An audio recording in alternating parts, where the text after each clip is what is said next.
Oops. Hey, Michael. Hello, Heather. How are you? Good. How are you? Long time no see.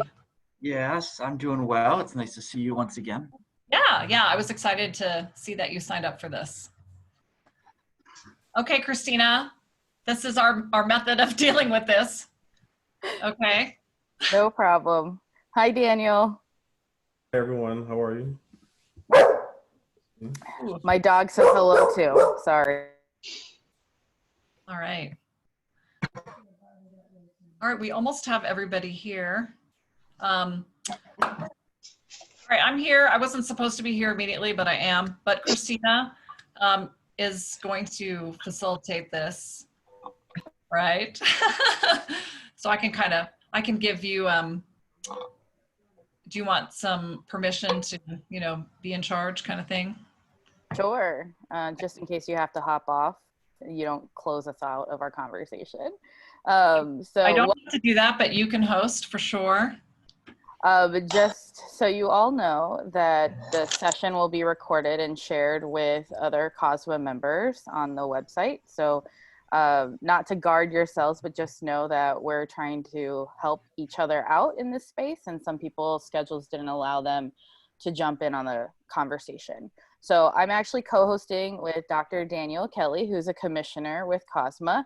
And we are going to first talk about some of the things we're doing in our classrooms and our campuses, and then open it up for general discussion. This could mean brainstorming on how you could address things at your own classroom or campus, to ideas you may have. I like brainstorming in the sense that it inspires others. So this is really not a session that is scripted, if you will. It's not a presentation. It's more of a conversation to hear what you're doing and what's interesting around the classroom space to make it more inclusive, especially given what's going on in the world right now. So with that being said, I will call on Daniel to share a little bit about who he is, and then as well as some of the things that you're doing in your classroom. All right, great. Thank you, Christine. I really appreciate that. For those of you who don't know who I am, I'm Dr. Daniel Kelly. I am the Academic Director for Graduate Programs at New York University's Preston Robert Tisch Institute for Global Sport. This is my 15th year as a professor, and I'm entering now my second year at NYU after a 3-year stint at Georgetown, a 3-year stint at Wilmington College in Ohio, and a 6-year stint at DeSales University in Center Valley, Pennsylvania. Over the course of 15 years, a lot of my work has centered on human resources, finance, and of course the global strategy of major sporting events. When it comes to anti-racism, diversity, and inclusion, one of the major tenets I try to follow is really making sure the policies align with opportunities. And I think I'm going to share some links and some policies and some materials that I have curated and looked over in the industry and what has worked, and just to try to add some value as far as best practices for this session. But more importantly, just to kind of start the conversation of, inclusive thinking, and especially, a lot of times we overthink things, or sometimes we underthink things when it comes to inclusion, and just to be able to put things on your radar, but more importantly, just to open the conversation. So thank you. Thank you, Daniel. And so I should introduce myself as well. I'm Christina Wright. I'm a professor at Ohio University, that's my background. And I've been there full-time since 2016. One of my former faculty members is actually on the call today. He was my mentor. So thank you, Dr. Fall. He's the reason why I'm involved in COSMA in the first place. And in terms of, I'm similar to Daniel. This past year, Ohio University started an inclusive pedagogy academy where myself and 2 of my department faculty as a trio applied to be part of the cohort. And it's kind of opened our eyes in this space, and it's a 3-semester long commitment. So we're entering our 2nd semester this fall. And my focus and what I plan on sharing today complements kind of Daniel's pieces about policies. It's more of the tactical things you can do in the classroom, like a motivational syllabus or language you can use, your tone, what kinds of pieces you incorporate into your content in your classroom to ensure representation. So we're working in it together in tandem. So as we get started, it'll be helpful for us as your host to understand kind of who you are and what you're trying to gain from this session as well. So I'm gonna go and call on people according to the boxes on my screen. So we'll start with Michael Fall, and just make sure you unmute yourself. Thank you very much, Christine. It's good to see you again. Sorry, this happens a lot. I am the Dean of the School of Business, Information, and Public Service at Owens Community College. So kind of like another former member of this COSMA family, Kurt Laird. My world goes from business courses to culinary hospitality to the emergency services, fire, police, EMT. So the words diversity, inclusivity, equity, they all are very different and very similar depending on which point of view I'm taking and which program I'm talking about. So we have a college-wide strategy coming down very soon, and I have started my own level of school policy, but I'm kind of waiting to see what the bigger picture is to integrate it more specifically. So I'm here to observe, to listen, to pick up ideas, and try to integrate those, because that'll be the next big 6 months push for me, at least in terms of this particular vein, is to learn a little bit and to create sort of a small community around me that can give me what I need to know when I need to know it, rather than what I want to hear. So that's why I'm here, and because Christina Wright is here. Well, I appreciate that, Michael. So what I heard is that you're really coming to the session for ideas and how you can take some of those things back to your own campus. Especially from faculty members, because I haven't taught for 3 years. So it's I want to see how the classroom has evolved from that standpoint. Excellent. I just was sitting in training earlier today, and we're using Microsoft Teams, and it's 140 people on there trying to figure out how to use Teams on top of inclusive pedagogical things. So don't worry, we're here for you, hopefully. So next I'll have Darlene Kluka. Thanks for pronouncing that correctly. It's not that hard once you say it. So thanks. I invested 45 years in education, 30 something of which I think is in higher education. Bottom line is I'm still wanting to be tremendously involved in things that I'm passionate about, and COSMA is one of those things, as well as international work. And Michael, it's nice to be able to put a name with a face now, so thank you so much. That's a genius man right there that we have in our presence. Christina, I'm sure you know that. At any rate, I'm also here to learn more about what's going on, so that I have an opportunity to then see the picture a little bit differently when I talk to now people who are overseas and who are struggling in the same types of things that we're struggling with, as to how to make it all work. So I'm very appreciative of this, and I'll be a good listener. Oh yeah, thanks. Heather says, I'm on the COSMA's board of directors and I'm a former commissioner. Thank you, Heather.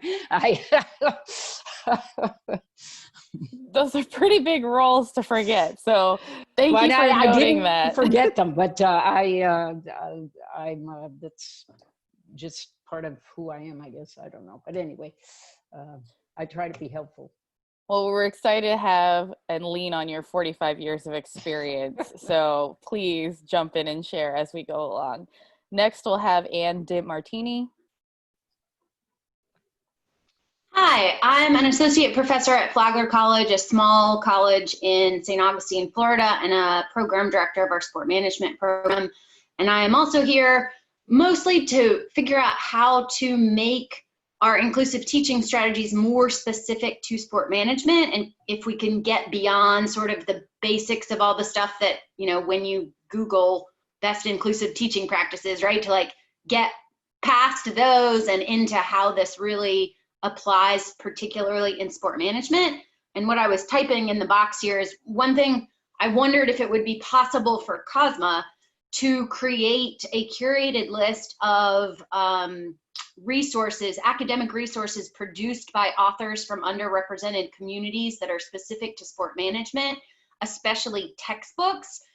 It's not as hard to find articles if I'm looking for diverse representation, but textbook authors in sport management tend to be white and white male. So I think that would really be a service that COSMA could help us with, is if we could do some compiling to then be able to give it out to faculty. You know, the more we can help people with that and not make each one of us try to find them individually, I think could be a real service to the sport management community. And Heather, correct me if I'm wrong, and I believe this came up in earlier conversations and focus groups Heather hosted earlier this summer as a suggestion. So I know it's on the radar, but it's good to note because you were specific about textbooks. I think we were just talking about content in general. So I'll leave that to Heather to follow up with later, but thank you for sharing. And last but not least, we have Michelle Harrell. Is that correct? That is correct. Thank you very much. So I'm the director of the Vinnick Sport and Entertainment Management Program at the University of South Florida, Muma College of Business. Yes, I know it's a lot. But I'm here to listen, learn, not only use this information in our classroom, but pass along to our faculty as well. And great being here. Thank you. Thank you. I think for all of you, from what I've heard, we're going to be able to accomplish that. So I think the best way to start is to kick it over to Daniel.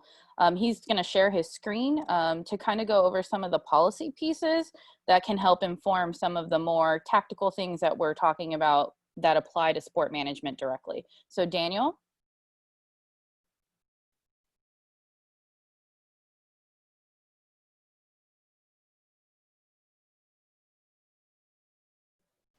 Daniel, I can see your screen, but if you're talking, I can't hear you. Right.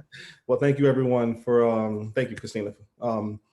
Also, what I was able to do with this list was pull up the 7 pillars of inclusion for sport. The best part about this list is that it really gives us a broad template to be able to understand, you know, the impact of anti-racism, the impact of diversity and inclusion, and some of the areas of need to kind of give us a starting point for the conversation.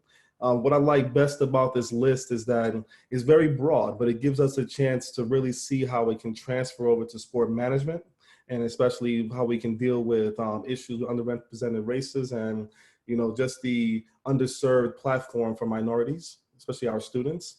I like the way the list is set up, where it starts with access, goes to attitude, choice. One of my favorites, of course, is partnerships. Communication, we'll get to in a second about how important that is.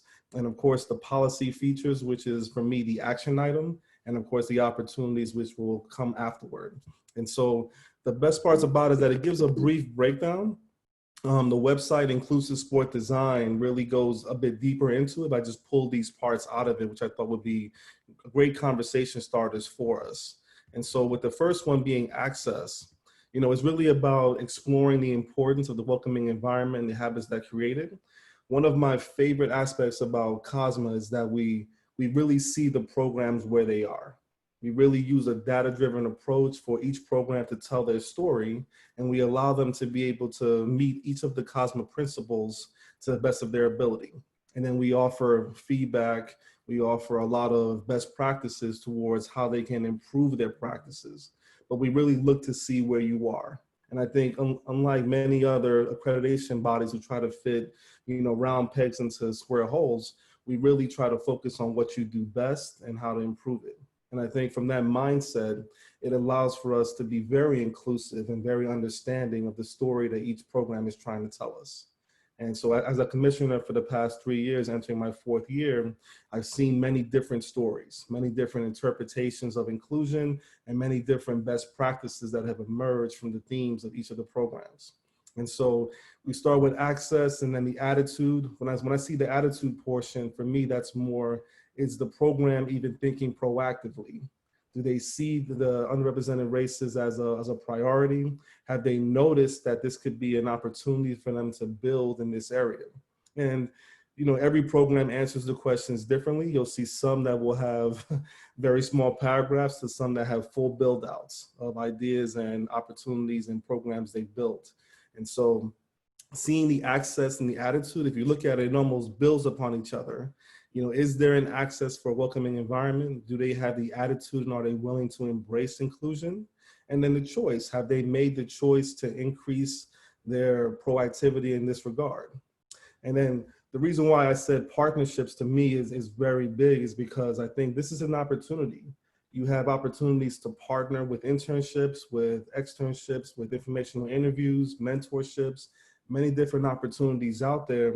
And it also opens up an opportunity for you to engage with your alumni for partnerships as well, which could also lead to improvements for diversity and inclusion. The next step was always communication. And that is, you know, are you able to communicate your story? And I think with COSMA, since we are reading annual reports, self-studies, and we're in constant communication with each of our member institutions, you know, we have healthy communication on a very consistent basis with our programs to see how we can be a value add for them. How can we advocate for them? And I think in this regard, we have an opportunity to be able to work with the faculty at each of the institutions towards speaking with their supervisory level leadership to be able to make changes for the program. And a lot of times we advocate for faculty lines, but I think in this regard, we can start to increase that conversation to communicate for more diversity and inclusion initiatives for the betterment of the entire institution. And then of course, after the communication is the policy. I think that becomes the major action item, as I mentioned earlier. You know, are there policies in place that advocate for underrepresented groups? Are there policies in place that acknowledge that a change needs to happen? And I think, you know, this template allows for you to find ways to lead into the last step, which is opportunities. And so the opportunity step, of course, where in the marketplace can we start to fill in the mentoring opportunities, the partnerships, the new policies? How can we integrate them and make sure that everything is working? And in COSMA's case, how can we get the data to prove that it is working? And I think if you look at our SLOs, our outcome assessment plan, our OEGs, you know, we are really looking for the data to tell the story that your programming, your ideas are measurable, but more importantly, that they are having an effect. And I think the fact that we are, in my opinion, a resource and a value add for every program that's a member, you know, we're able to provide best practices, provide, you know, ideas for what's working, what's not working, potential areas where you can improve, and just potential areas to put on your radar for the future as you plan your strategic plans. And so just this 7-step pillar process, I think, really falls in line with what we do already with COSMA. And it just provides a template for what could really work for you guys as far as this process with anti-racism, diversity, inclusion, and what can be seen as next steps for us. So I kind of want to start the conversation there. Excellent. And I think what Daniel shared, those pillars, to me, I envision this as our own Maslow's hierarchy of needs when it comes to diversity and inclusion. So without starting at access, it's really hard to do those things farther down the list of the pillars if you don't have access, right? And so if you visualize it as access being the bottom of the pyramid to the 7th pillar, that's kind of how I've been able to conceptualize it. And maybe that helps others. Great. So with that being said, Daniel, we had a question while you were talking about access, and it comes from Anne. And Anne wants to discuss how to remove barriers to low income or people of color students, specifically Black students, of required internships within the curriculum. she's really worried about continuing to require it when it privileges students who can afford to take unpaid ones. And I think this has come up multiple times, especially when the pandemic hit in the spring, of what campuses are doing. So I'll kick it to you to start the conversation. And then if everyone else on the call, if you have some stuff that you're working on in the internship space, feel free to jump in.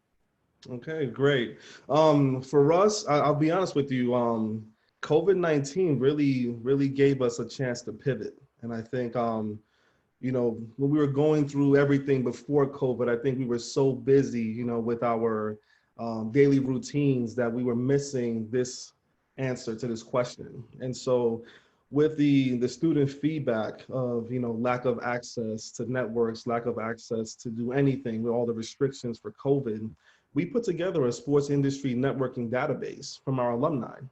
At NYU, we have over 1,000 alumni, and other schools I've been at have in the hundreds or thousands of alumni that were pretty much not engaged. And so we use this as an opportunity to reach out to this alumni base and to purposefully reach out to those in that alumni base who could really add value for our students now. And so we targeted alumni who were minorities, and we reached out to them to figure out how to engage with minority programs for mentorships.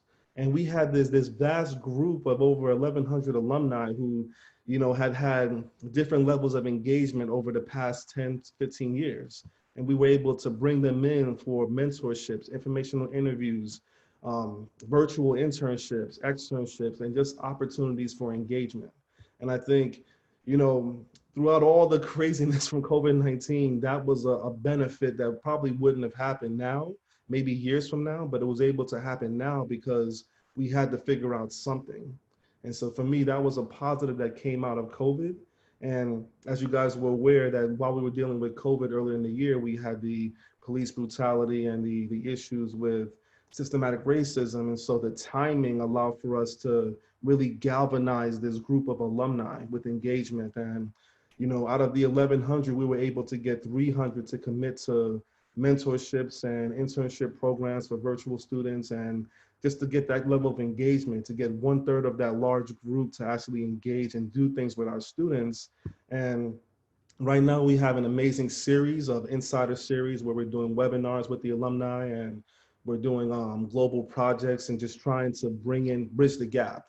And so for my advice to everyone would be to consider your alumni base. Whatever the number is, I guarantee you they are ready right now and willing to engage.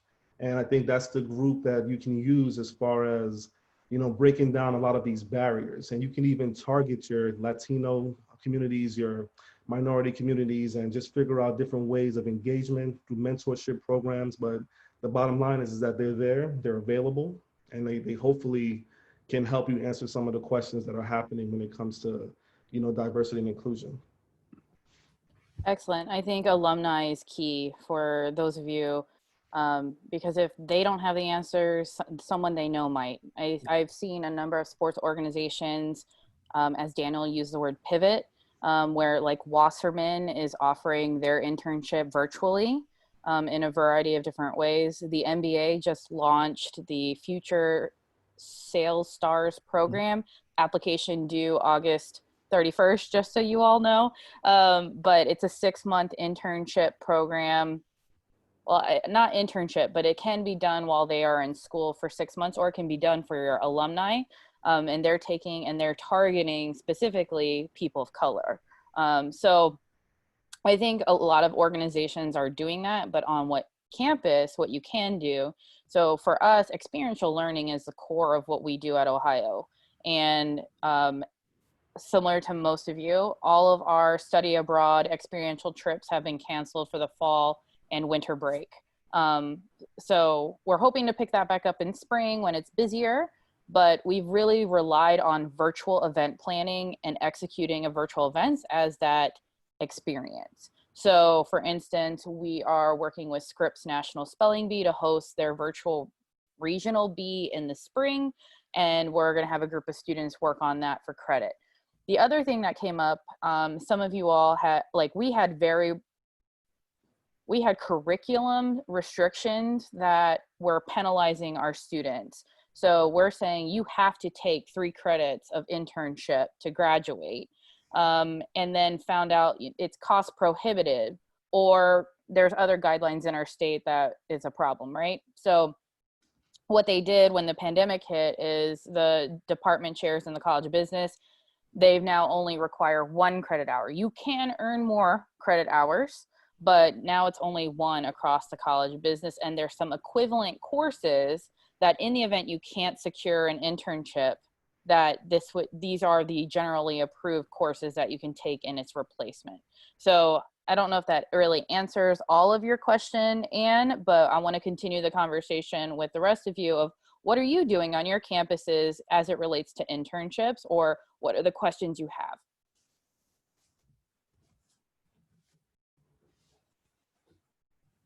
Don't be shy.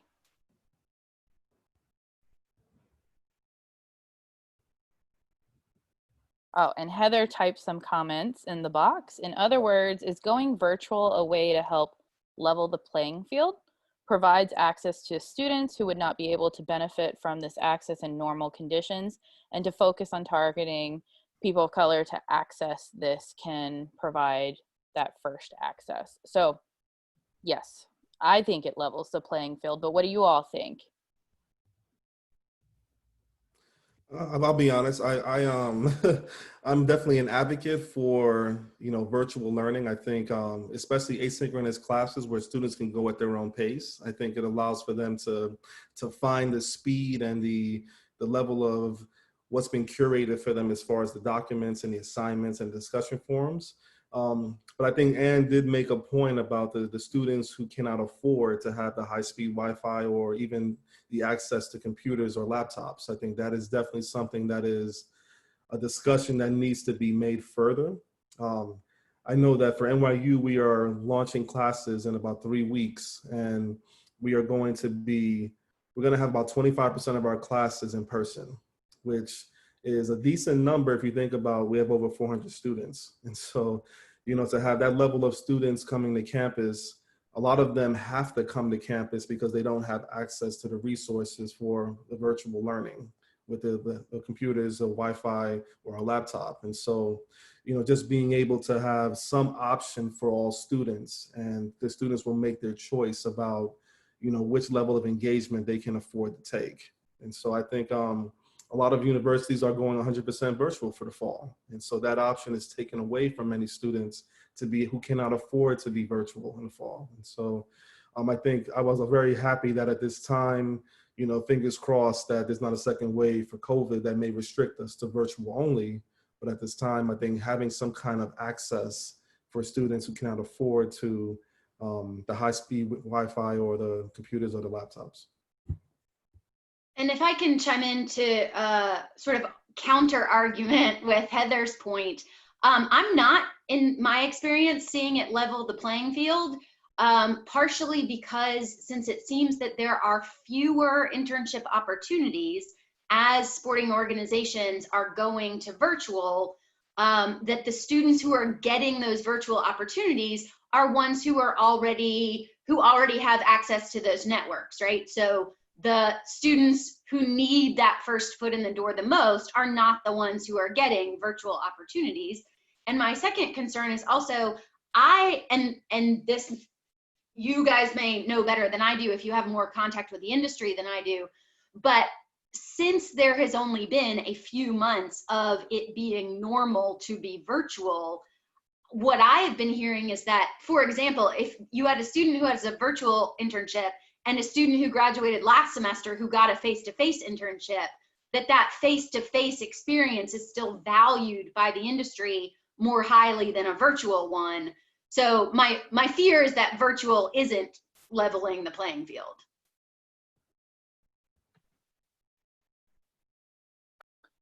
I think I see your point, Anne. I think that our high achieving students are going towards it, but we've noticed the capability issue, specifically devices and internet.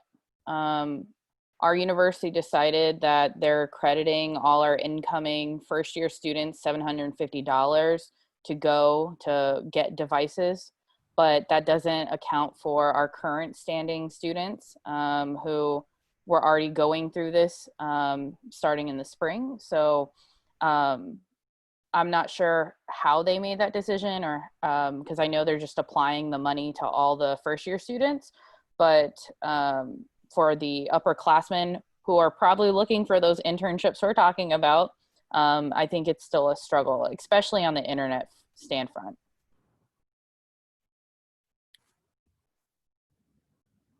I think Ann brings up a great point as well. I think Christina definitely at Ohio U, they have a great plan. They have something in place, but I think there are students who are still disadvantaged.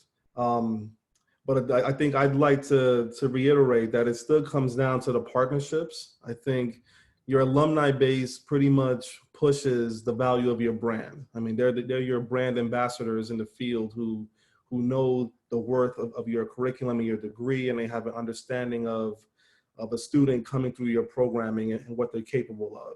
I think if you lean on your alumni to push your brand in the marketplace and to kind of validate the virtual internship as a credible experience, that would go a long way. I know for us, a lot of our alumni were not thinking about virtual internship opportunities, and we almost had to pitch it to them as something that the students not only needed, but we needed for them to advocate for in the industry. And so I know we were able to get a really good one with Facebook Esports Gaming. And that one was a benefit for us through one of our alums who was able to, he had an interest. We brought him in, he did some of our programming and a webinar event with us. And, it became one of the questions during the webinar about what he can do. And we mentioned about advocating for us in the marketplace for virtual internships. And then he became an advocate. And I know that's just a small sample size of what we've done, but I think if you have these conversations with the alumni, for them to be more proactive, to really push that there's a need for this in the industry, and we need for them to advocate to their superiors and their organizations for these opportunities, then that kind of changes the conversation to how can we maximize a virtual experience to be something that is value add for the organization rather than just dismissing it from the beginning. And I think what Daniel just shared also blends into client projects. So, Athens is not in a metropolitan area. So the virtual internship piece and leveraging community partnerships with our local baseball team, our athletic department, and things like that has also been a way for us to be able to continue providing those opportunities to students. It's still tough. So I'm not sure, Anne, if we have all the answers for you, but I do think it's still, I think what you're experiencing and where your thoughts are at is very common across right now for all sport management programs. I think we just happen to have some faculty on here that people have addressed some of those things because it's come up, but it was more, I would tell you in our case, it was more reactionary than proactive. So it sounds really cool to you all, but I would say that it was the growing pains of what happened through the spring and early summer that got us to where we are right now. Is there anything else about internships people want to discuss or think about, or questions? All right, so go ahead, Michael.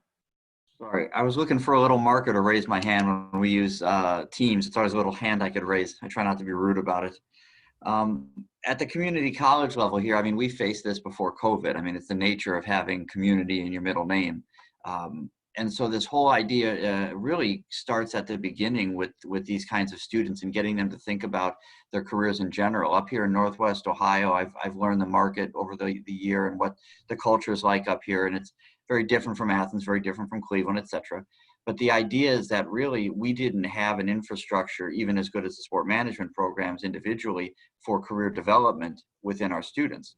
And so we're starting from that very scratch point, which is coaching and working and developing.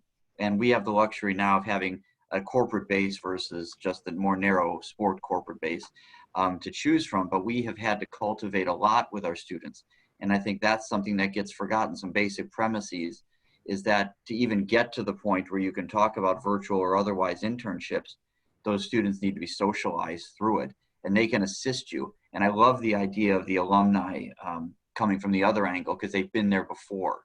They can tell the story and know the story because they live the story better than anyone. So just as an outsider to the group, but also having sport management roots, that cultivation is really key, because this COVID is temporary, but the situation it created, we still don't know what's coming as the outgrowth of it. We don't know. This is an unusual economic situation. So if you can work on that angle and start that cultivation process or reestablish it, that may be of benefit. Yeah, I agree, Michael. Thank you.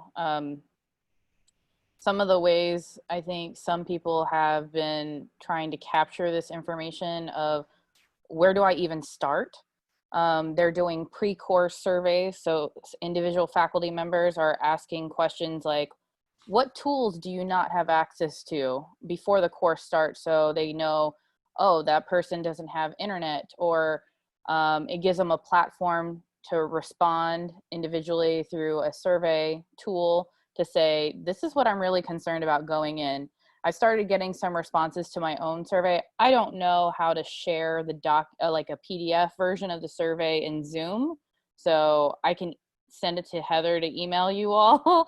But essentially to ask questions like, what worries you most about your internet access? Is it, it's not strong enough? I don't have it. I can't afford it. And it's not necessarily worded that way, but it gives them an opportunity to disclose to the instructor kind of where they are at with all this virtual stuff.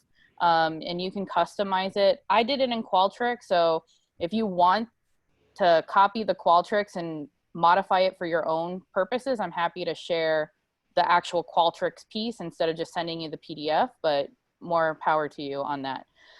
So Heather posted, how can we use this situation with COVID to pivot towards social justice, inclusion, etc.?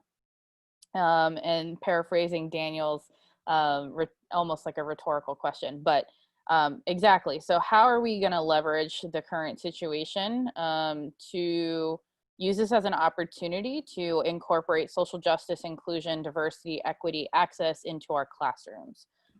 So I will start with anyone who is doing something really cool or thinking about doing something really cool in their classroom. And I see Daniel put his hand up, so I will start with Daniel.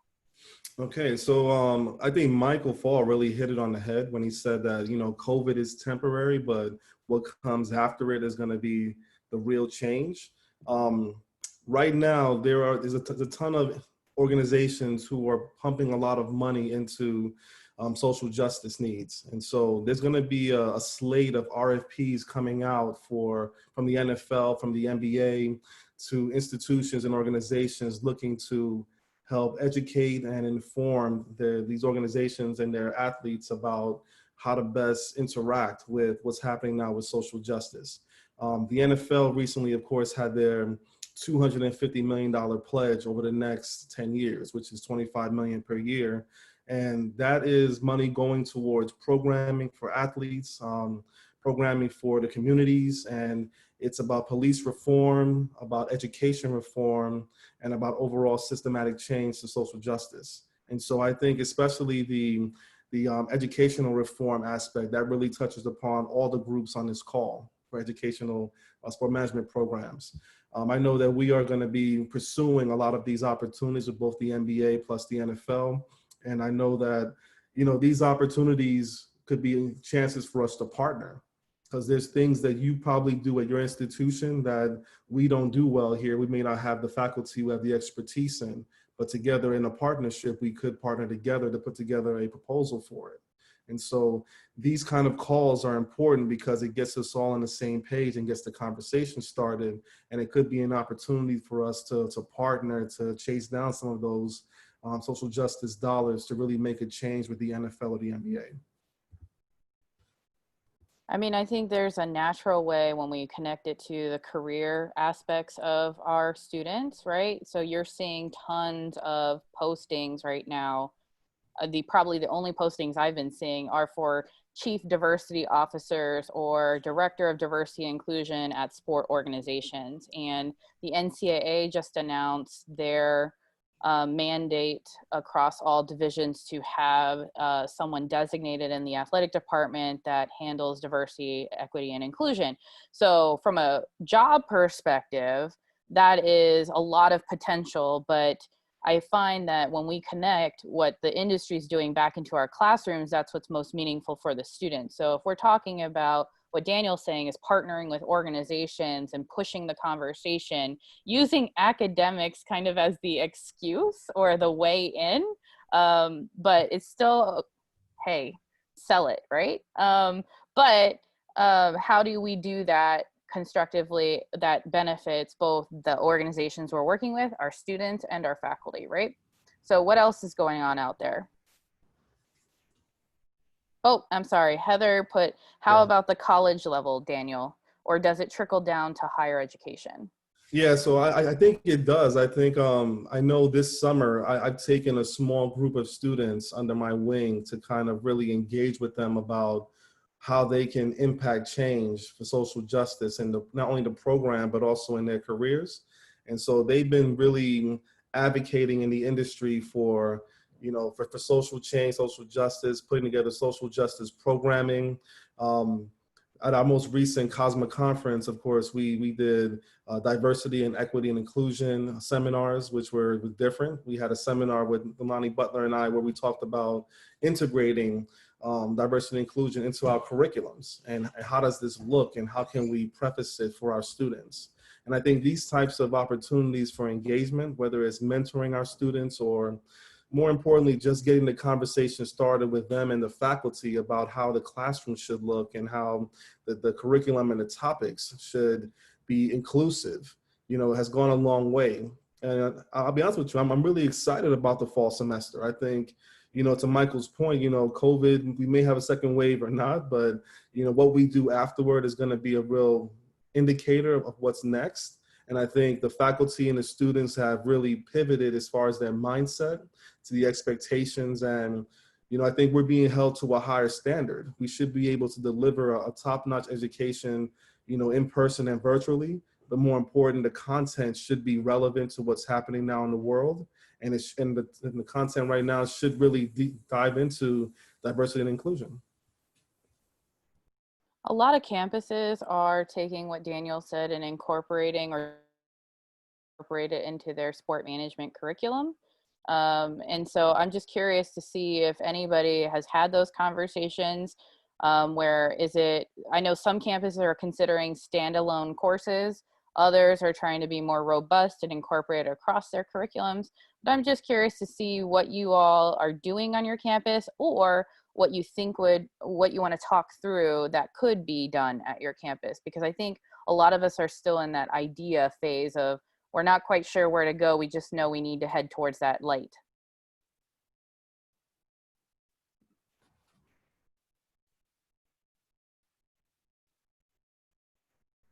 I can get wordy with my questions. So the question is, how are you thinking about reimagining, redesigning your curriculum in terms of social justice, anti-racism, diversity, inclusion, equity, and access? All right, so I can tell you what we've done at NYU. The dean of NYU, Susan Greenbaum, she put together a diversity committee, and their first charge was to do an audit of the entire school's curriculum when it comes to diversity and inclusion. And so throughout this audit, we were able to identify each of the classes or the courses and electives within our program to see the level of engagement with diversity and inclusion for each of the courses. And I think this was a very humbling experience. I think, when you put the numbers to it and you start to see that, hey, you think you're as diverse as you're probably not. And what we saw is that we had a lot of areas for improvement. And I think, COSMA uses a very data-centric approach, and I was able to make a presentation to say, hey, these are the courses that we need to increase the diversity component, the social justice aspects that we're missing. And, I think it really puts on the forefront that there's areas where we can do more. And so I would definitely advocate for a data-driven approach when it comes to diversity. That way you're able to really put the numbers to it, and it gives you a marker to reach as far as where you deem excellence, which is part of our outcomes assessment plan. And so putting the numbers to it, I think, really gives you an opportunity to see where you can really make change. If I may ask a question, what do you think HBCU's contribution to this discussion could be? I think they're probably the ones who do it the best. I think, inherently based in their missions, that they have embraced social justice. For a lot of institutions, HBCUs, social justice is part of their founding principles. And so I think they should be seen as the trendsetter, as the benchmark for how we can integrate. And during my time at Georgetown, we tried to establish partnerships with Hampton University as well as Howard University, as far as pipelines to bring students in, and just building up the relationship between what they were teaching in their curriculum and how we could also include that, so that it's more inclusive when the students get to us at Georgetown. I know that Columbia University, who's one of our rivals, and I mentioned this on a previous webinar, they have a scholarship program with HBCUs that offer full tuition for students who come from HBCUs and apply to the grad programs at the School of Professional Studies at Columbia University. And they're offering like 10 scholarships per year, which is a fantastic opportunity. And so, if more institutions are willing to build those partnerships and to really establish pipelines, and with the pipeline, you want to make sure that the resources are there, that when the students arrive on your campus, the environment is as inclusive as it was from the one they left. And I think it does take a lot of funding, but it does take a lot of effort. And I think that's probably the biggest piece. And let me say that I thoroughly agree with Daniel. There is no good reason why historically white institutions cannot partner with HBCUs. I know that Hampton and Grambling and that may be it, but they have master's programs that are outstanding in the area of sport administration or sport management. And I would really recommend people reaching out to them, because for those who wish to go on for doctorates, etc., or for masters with a different perspective, I think this would benefit tremendously. But it's like you have to have in your heart and in your head, each one reach one. And if each person actually reached that and was sincere about it with heartfelt intention, I really believe that we would be better off. So Daniel, I really thank you for the perspective that you have on that issue. Just so that you all know, I invested 14 years of my life and my professional career at Grambling State University. It's the best experience I have ever had, and just a special, special place for me in my heart forever.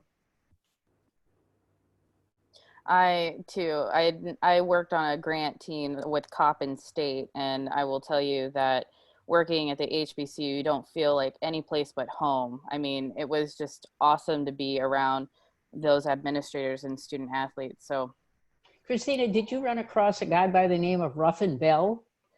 No, actually. No. Okay. Well, he was one of my students at Grambling. But just checking. Oh, it was almost a decade ago at this point. So, but I will say, so Heather kindly reminded me that we have 10 minutes left, and I want to give the opportunity. I know we've kind of went in a lot of directions, as these conversations tend to do, but if there's something on your heart that's pressing, I know that Anne has put a lot of great suggestions in the chat. So feel free to check it out, but I do, essentially it goes around curriculum and training, and having content creators to help. I know that there are different items out there. So there's a group that I follow. I can't remember their name, but they created anti-racist book bundles of different books depending on what you're looking at, and it features Black authors, but things like, I'm sure you all seen books like White Fragility, things like that, as part of kind of almost a curriculum guide, very, very broad curriculum guide. So what resources are you actually looking for, or is this more of you want to talk about brainstorm? Because I want to use the best last minutes of our time together. So Michael or Anne, do you have anything that you want to specifically address while we have everyone on the call? And while we're thinking about that, I want to point out, we did just recently add a board of directors position from an HBCU for COSMA. So perhaps that person can start that conversation and relationship that Daniel and Darlene mentioned.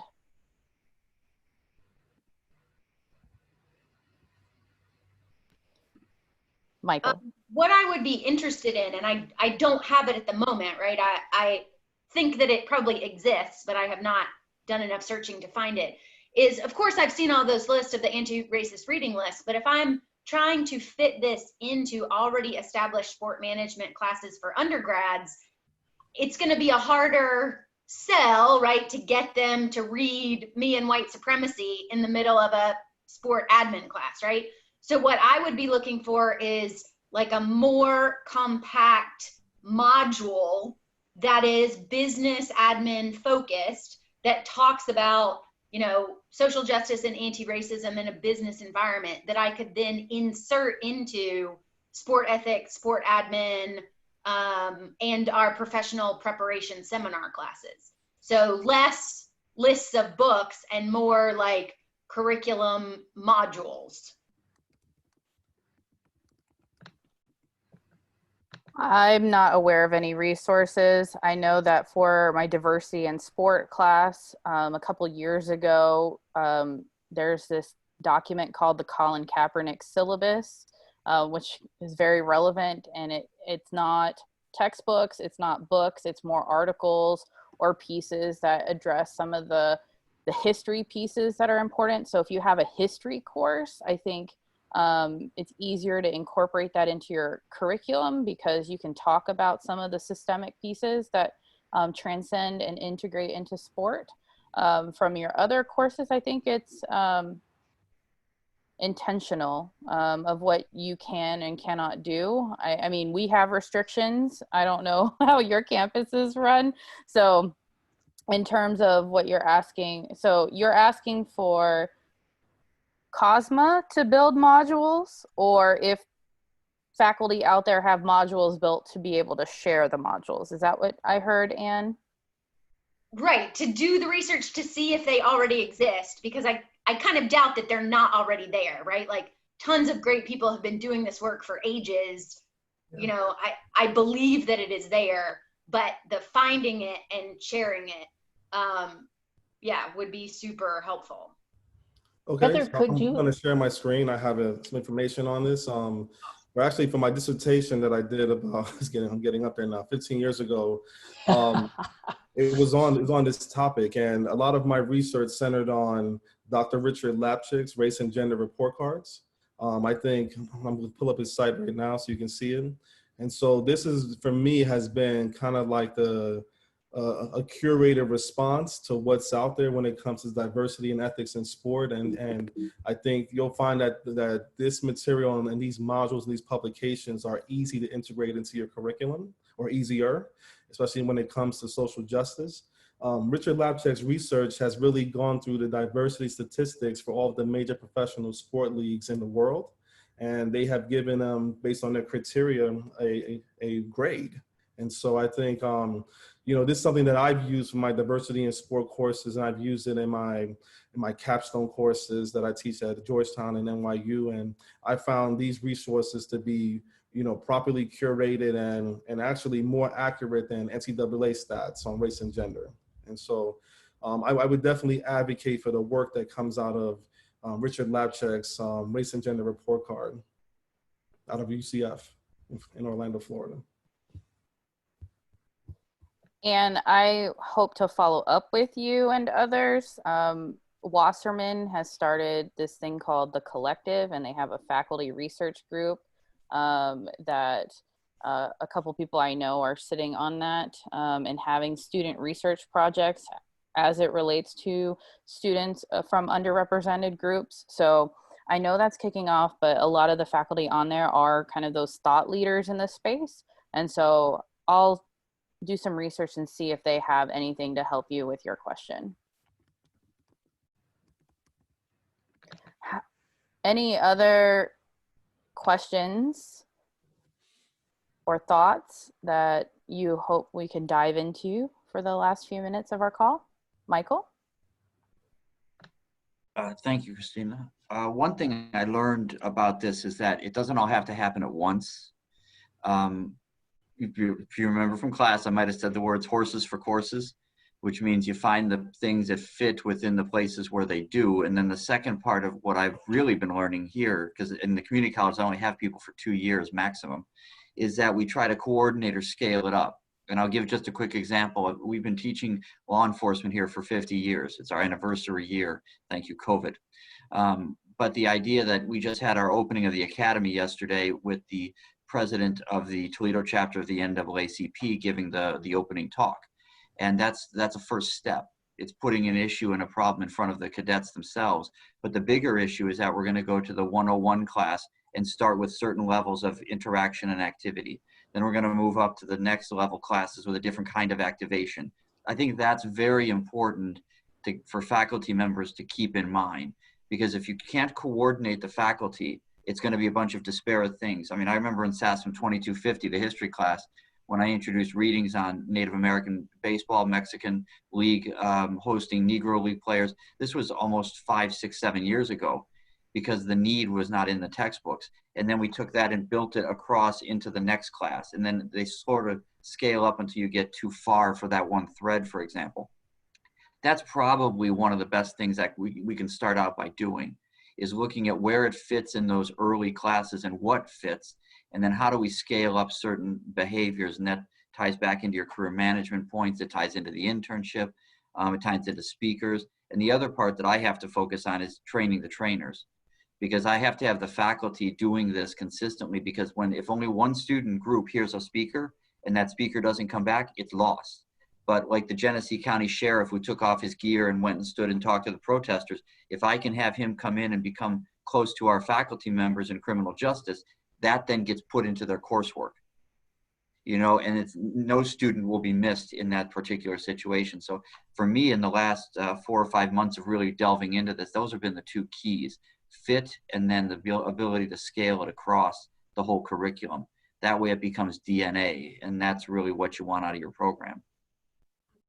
And I would echo what Michael shared, that the way I would approach it is start with your freshmen, start with the early intro classes and work your way up through the complexity, because as you work your way up through the advanced classes, the harder the topics become, the harder the information and content is to find. So for instance, if you're introducing kind of sports media in your intro class, and in your marketing or ticket sales or other advanced media classes, you're talking about how women athletes are portrayed in the media, using the Olympics as your background. That transcends a lot of our courses, depending on where you want to go with that conversation. Same thing with police brutality and social justice, as well as athletes speaking out. Right? So, and that can be across. I mean, we saw athletes speak out and lose sponsorships. We saw athletes do things that aren't so great, and now they're nobodies. So I think that the other benefit we have to open it, if you're looking for the easiest way with nothing out there, is talk about current events. What's going on right now as to start the conversation, right? So that would be my 2 cents there. So as we are 1 minute over, so I want to be cognizant of everyone's time. I want to thank you on behalf of COSMA, Daniel, and myself for coming and joining us for our conversation. 1 hour is never enough. I feel like we can go on and on. So we will be hosting another one on Friday. And we'll see what that group comes up with too. But I think if you have any other questions, if you get them to COSMA, myself or Daniel will be happy to assist. Any last words, Heather?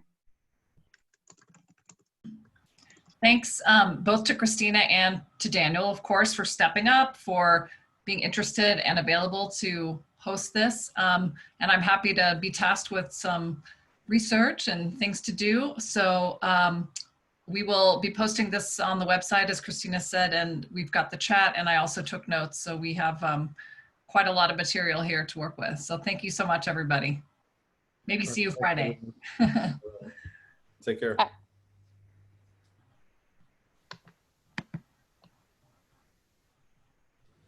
Good seeing you again, Heather. Yeah, Michael, thanks for signing up. I really am glad. When I saw your name, I was like, yay. You know, I knew you. No worries. I actually got a chance to meet up with Kurt because the volleyball team at Columbus State came up here to play ours, and he had a last minute invitation. So we chatted about things, but Yeah. he talked to me about the COSMA board and things. Unfortunately, my duties here were a little difficult, but you know, reach out if you ever need. Yeah, I was going to say, if you ever need anything, another perspective, just always ring. You know, I have an opinion on having an opinion. Oh yeah. Oh yeah. And we're looking to include associate's degrees in our next revision of the documents. So certainly if that applies to your institution, if you have sport, or if it doesn't, you know, having the community college perspective, we're definitely moving in that direction. People have asked me about that. I have a few reservations where we stand, our situation particularly, one of which is I don't know how the industry views a 2-year degree, because frankly, for the last 20 years of my life, I haven't had to think about it. Yeah. So it's been kind of tricky. We'd have to explore that space and talk about that. But yeah, anything that I can do to help the friends is no problem with me. Okay. Thanks, Michael. And now I got to go back to see what kind of problems I got on my email. I took an hour of respite with you. Sounds good. Thanks. Later. Bye-bye.